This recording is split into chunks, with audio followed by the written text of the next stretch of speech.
अस्सलाम वालेकुम। आज हमारे स्टॉल का डे 11 था। अल्हम्दुलिल्लाह आज भी रोज़ की तरह काम अच्छा हुआ।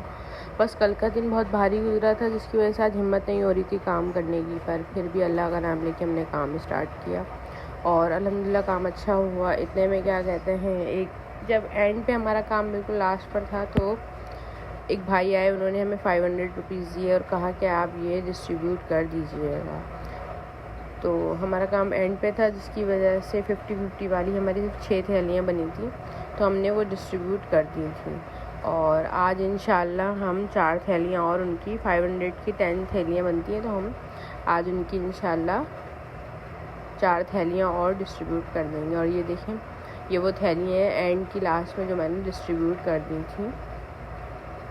अब अल्हम्दुलिल्लाह आज जब स्टॉल हम लगाएंगे, कल जब हम स्टॉल लगाएंगे तो हम 4 थैलियाँ भी डिस्ट्रीब्यूट कर देंगे। अपनी बहन को इस तरीके से सपोर्ट कर दीजिए। अल्लाह हाफ़िज़।